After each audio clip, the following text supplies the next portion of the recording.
Bonjour Bou. Bonjour François. On est ici au salon du livre tout proche au château de la Huppe. Oui. Comment vas-tu? Magnifique. Je vais bien. Il faut aller bien, il faut sourire. Et aujourd'hui, on a besoin de sourire parce qu'il n'y a pas trop de soleil. Alors, tu es ici sur le salon en tant que libraire au salon du livre tout proche. Oui. Est-ce qu'il te tient à cœur ce salon? Oui, je suis ici depuis la première édition qui a eu lieu à Villers-la-Ville.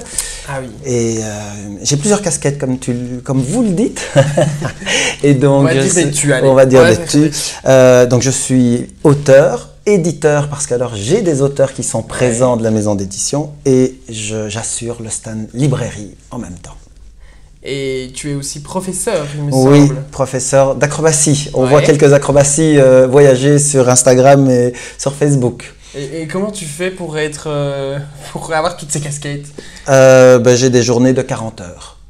À ce point-là. À ce point-là, voilà. C'est de l'organisation. C'est vrai qu'à certains moments, c'est dur, difficile, et puis je me dis, ça doit être terminé, et je termine, puisque je travaille aussi à la radio, et donc je lis des bouquins, et lire des bouquins, ça prend du temps, surtout que je les lis du début jusqu'à la fin.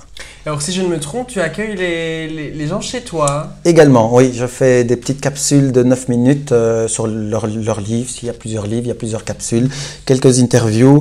Et je fais les montages alors pour, par exemple, RCF Sud Belgique. Et puis d'autres radios où je fais les émissions directement en studio.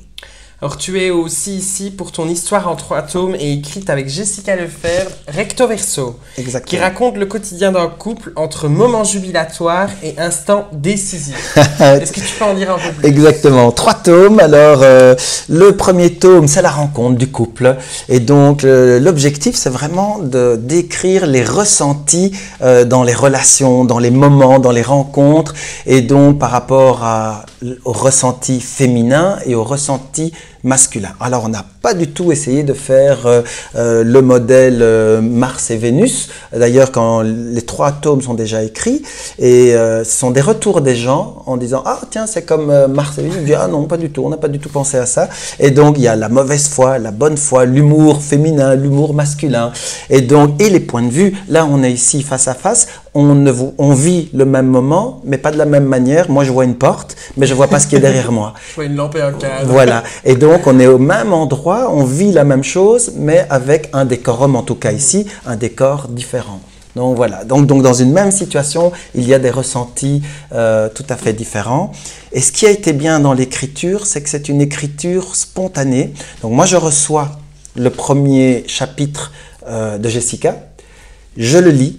Et c'est dans la lecture, je sais déjà ce que je vais écrire. Et dès que j'ai terminé le chapitre, j'écris tout de suite, en réponse. Et donc, pour les lecteurs, ils ont les 2 versions du même chapitre directement. On se demandait qu'est-ce qu'on va faire. Mais comme il y a de l'humour et il y a des clins d'œil, si je mettais les 10 chapitres féminins et puis les 10 chapitres masculins, on ne va pas forcément faire les liens. Tandis que là, on est le chapitre. On a le chapitre L, chapitre il, chapitre L, chapitre il. Alors, c'est suite à un spectacle d'un célèbre humoriste. Ah, Franck Dubosc. Ah, c'est pas moi qui l'ai imposé, elle est arrivée avec ce premier chapitre-là. Oh, j'aime bien Franck Dubosc.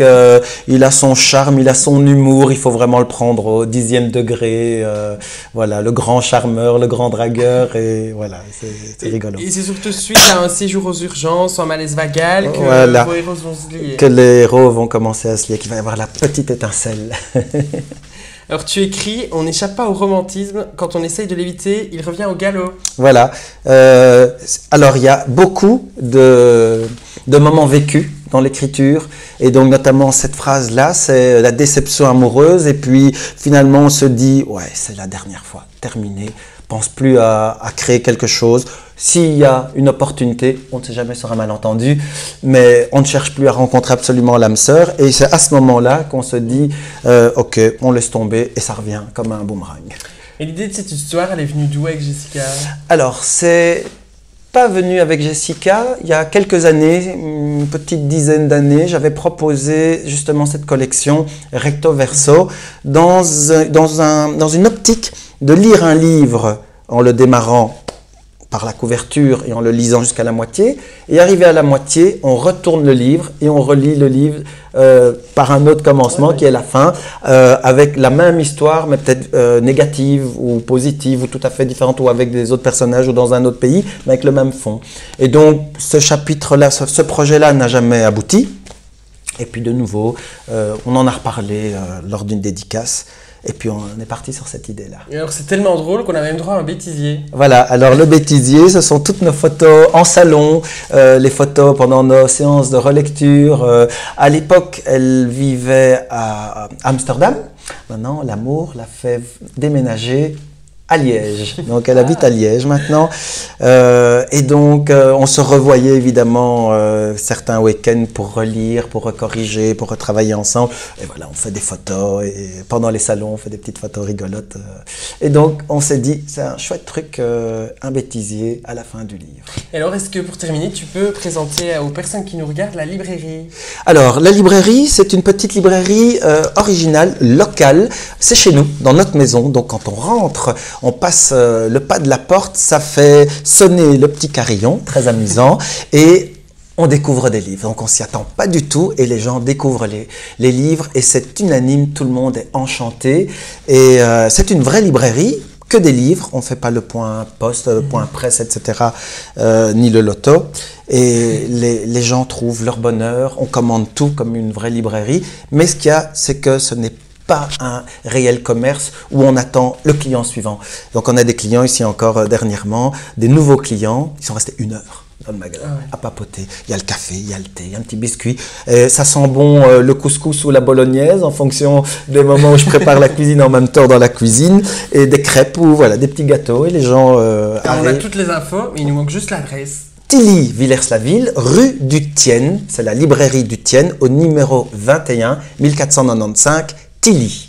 Merci beaucoup, Bou. Un grand merci François, merci à tous.